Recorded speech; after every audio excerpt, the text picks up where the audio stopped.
If you're reading this, Maggie. They found the letter on a morning that looked like every other one. The sky was pale and undecided, hovering between night and day. The house was quiet in the way only old houses are, not empty, but attentive, as if it remembered every voice that had ever passed through its rooms.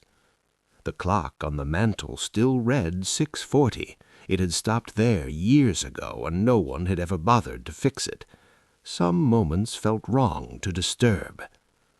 Margaret stood at the kitchen counter, waiting for the kettle to whistle. She had lived in this house for 56 years, long enough to know where the floor creaked, which cabinet door refused to close properly, and how the light shifted through the window as the seasons changed. She knew the house better than she knew herself. That morning she wasn't thinking about the past. She was thinking about whether her knees would tolerate a walk later, and if the grocery store still carried the brand of tea Harold used to like. Habits outlive people. When the kettle clicked off, she turned toward the mantel, and that was when she saw it. The envelope was tucked behind the clock, barely visible, as if it had been hiding in plain sight all along. Yellowed, thin, her name written across the front in handwriting she would have recognized anywhere. She did not pick it up right away. At 82, Margaret had learned that some discoveries demanded patience. She stared at the envelope, her heart steady but alert, the way it had felt years ago when the phone rang too late at night. The house seemed to hold its breath. She already knew who it was from. Harold had been gone 12 years, 12 quiet, stretching years that had rearranged her sense of time. At first, grief had been sharp and demanding. Later, it had softened into something more manageable, a companion she carried rather than fought. People told her she was strong. She never corrected them. Strength, she had learned, often looked like endurance. She sat at the kitchen table, the same table they had bought when the children were small and money was tight. It bore scratches from homework sessions, faint burn marks from careless moments, and the weight of countless conversations, some loving, some strained, all human. Her hands trembled as she opened the envelope. If you're reading this, Maggie, then I finally ran out of time. She closed her eyes. Harold had always been direct. Even now he wasted no words. They met in 1965, at a time when life felt wider and faster than it does now. Margaret was 21, newly employed at the library, proud of her independence and uncertain about everything else. Harold was quiet, observant, and not particularly charming in the way her friends preferred. But he listened, truly listened. That had mattered more than she knew at the time. Their marriage was not perfect. No long marriage ever is. They argued about money, about parenting, about things that seemed enormous at the time and trivial in hindsight. They learned how to forgive without ceremony, how to stay even when leaving felt easier, how to share silence without resentment.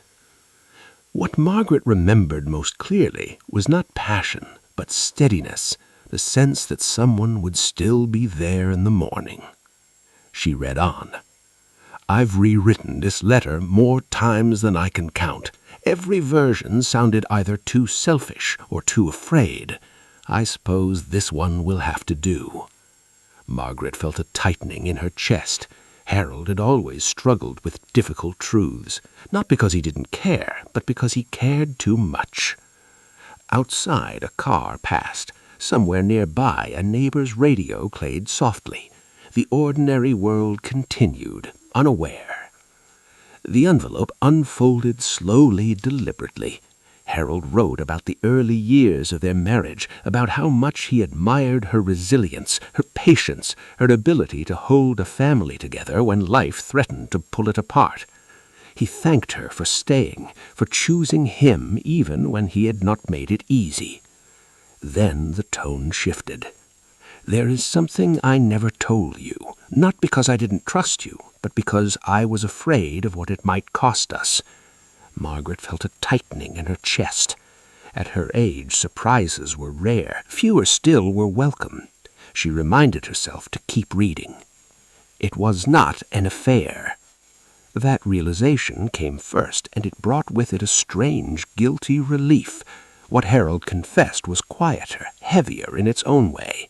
Years ago, before retirement, before illness, Harold had been offered a chance to leave, a job, a different life, a version of himself that would have taken him far from her, far from everything they had built together.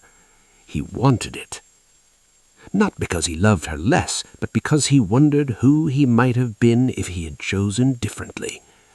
"I didn't take it," the letter said, "and I don't regret staying, but I regret not telling you that I ever considered leaving at all." Margaret stared at the words. This was not betrayal in the way stories usually tell it. There was no villain, no dramatic turning point, just a moment long past when her husband had stood at a crossroads alone. She realized then that she had always assumed they had faced every choice together. That belief had comforted her for decades. Now it wavered. She thought back to those years, Harold coming home later than usual, his quietness, her own distractions, the children, the routines. How easy it was, she saw now, to miss the moments when someone needed to be seen most clearly. "I stayed because I loved you," the letter continued. "But love is complicated. It's not only what we choose, it's what we give up." Margaret folded the letter slightly, pressing it against the table. Her hands no longer trembled. Instead, a deep, unfamiliar calm settled over her. She had spent years wondering if she had ever truly known her husband. Now she understood the question itself had been flawed. No one is ever fully known, not even after a lifetime. She read on. Harold wrote about his illness, about the moments he realized time was no longer generous, about the fear of leaving things unfinished. He explained why he hid the letter, why he wanted her to find it only when she was ready, when life had slowed down enough to make room for truth. "I didn't want this to hurt you," he wrote. "I wanted it to free you." Margaret smiled sadly. Harold had always believed that honesty, even late, was a form of kindness. She wasn't sure she agreed, but she understood the intention. When she finished reading, the house felt different. Not changed, just revealed, like a familiar room seen in new light. She sat there for a long time, the letter folded neatly beside her. Memories surfaced, rearranged themselves. Moments she had dismissed now carried weight. Not regret, just understanding. She thought of all the times she herself had chosen silence, the dreams she had set aside, the words she had swallowed to keep peace. Marriage, she realized, was never about perfection. It was about coexistence between two incomplete lives. Outside, the day brightened. Sunlight crept across the floor, illuminating dust motes she had never noticed before. Later that afternoon, Margaret walked to the small rose bush near the fence, the one planted the spring after Harold's funeral. She had tended it carefully, trimming it back each year, never allowing it to grow wild. Control felt necessary then. She knelt slowly, knees protesting, and pressed the folded letter into the soil beneath the roots, not to bury it, but to let it belong. That evening, Margaret did something she had not done in years. She called her daughter, not to check in, not to offer advice, but simply to listen. She laughed more than she expected. She spoke honestly. She felt lighter. People assume that aging is about loss, about narrowing, about endings. Margaret understood now that it could also be about clarity. Some truths arrive late because we need time to grow strong enough to hold them. Some love stories do not end with certainty, but with grace. And sometimes the greatest gift we receive is not a perfect past, but an honest one.